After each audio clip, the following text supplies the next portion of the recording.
Hey all, welcome to Brick Colony. The UFO scouts have reported back to their Zotaxian overlords, and the conquest has begun. On today's episode of the UFO Retrospective, we're looking at set 6900, Cyber Saucer. This small one-person craft makes up the first proper starship in the UFO line. There are actually two different set numbers for this release. Set 6900 includes just the model you see here, but Set 6999 included a bonus Zotaxian mask. And doesn't it look great? Mask aside, with only 109 pieces, this set certainly takes things up a notch, as you get an iconic sci-fi vehicle and one of the coolest figures from this theme. To pilot this craft, we have our first Zotaxian minifigure that we'll meet in this series, Commander X, and his printing is just as detailed as any other from this line. He is the right-hand man to the Zotaxian overlord, Alpha Draconis. He is a soldier and super strategist who is responsible for overseeing the execution of the overlord's ambition. Like all UFO characters, his background changes from region to region, but as always, I try to capture the general gist of the character in accordance with my own views on their role. Looking through his helmet reveals two snake-like eyes. Underneath, his face is pure creepy, and he looks like he might have had some cybernetic enhancements installed as well. The armor piece was new for the theme and adds a sense of regality to each character who wears it. This set fills a necessary void in the world of LEGO space. Up until this point, LEGO had depicted more than its fair share of interesting and wacky spaceships, but never the classic flying saucer.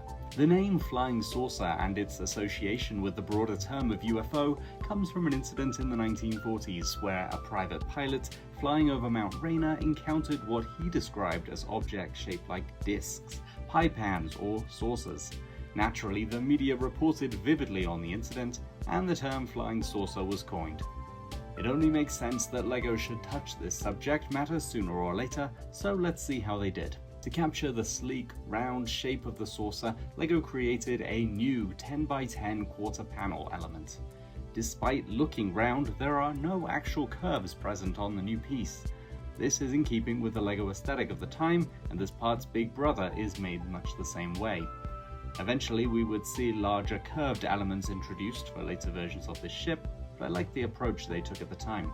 I'll also mention that while the trans green panels may be beloved by some, curiously I wanted to try swapping them out for matching grey ones from my collection, and I quite like the more rugged look.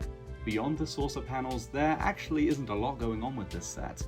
We see the return of the wing elements we discussed previously, and here they are used as landing struts for the craft. This whole assembly is topped with a turntable that allows you to spin the bottom of the craft while in flight.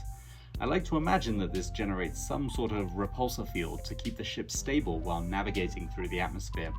You can also spin the top of the saucer instead. Hopefully our pilot doesn't get dizzy. Topping the saucer is a variety of sensors and weaponry. Towards the very front is a small blaster which can be used to target small defensive craft or defend the mothership. It can also be removed and used as a minifigure accessory if needed. On the rear is what could be seen as another weapon, however I like to think of this more as a probe for gathering data. Two dishes are also present, I imagine these to be for receiving or sending messages with other vehicles. Notice also the long trans-green antennas that will become common among other vehicles in this faction. Below the ship is a small container with a trans-green lid. Inside it you'll find a datapad for our Zotaxian to use however they see fit during their travels. The container is only attached with two studs, so it can be easily removed and stored elsewhere. LEGO revisited the flying saucer concept once again with 2011's Alien Conquest. I own this UFO abduction set from the theme, and I think this is a worthy successor. Not only does the addition of actual curved elements refine the shape of the model, but it also has a working light and abduction feature, using some rubber elements underneath. The 1997 model also has some more features. On top of the cockpit is a special heat-sensitive sticker.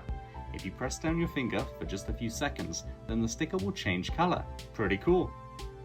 But the new one fits two figures in the cockpit, which is infinitely cooler than some lame sticker. Jokes aside, this is a fun starter set for the UFO theme. It's fine at best, but it's missing a standout feature to really get me on board. Luckily, there is one more flying saucer in this theme that might just make up for it. Before we wrap up, let's take a look at some alternate builds for this set. I don't own the instructions, so I'm having to go off what I can find online. Take these builds with a grain of salt. The first was not very easy to put together from the one picture I could find. I made several educated guesses and tried to have it make as much sense as possible. It uses all but one piece from the original set, however it doesn't quite align with my personal tastes. The second model reminds me of hover tanks from other sci-fi properties.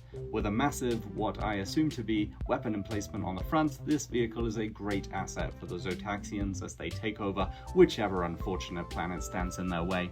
This was a joy to put together and is wonderfully unique from every other ship in the series. Given the limited parts and highly specialized elements, it's impressive that both of these builds managed to be very different from the main model and from each other. So should you add the Cyber Saucer to your UFO collection? That depends. If you're working on a budget, this is a more affordable option that actually gets you a substantial build and some of the great UFO parts. Otherwise, if you can afford to stretch a bit, I think some of the larger sets bring more to the table that this set is lacking.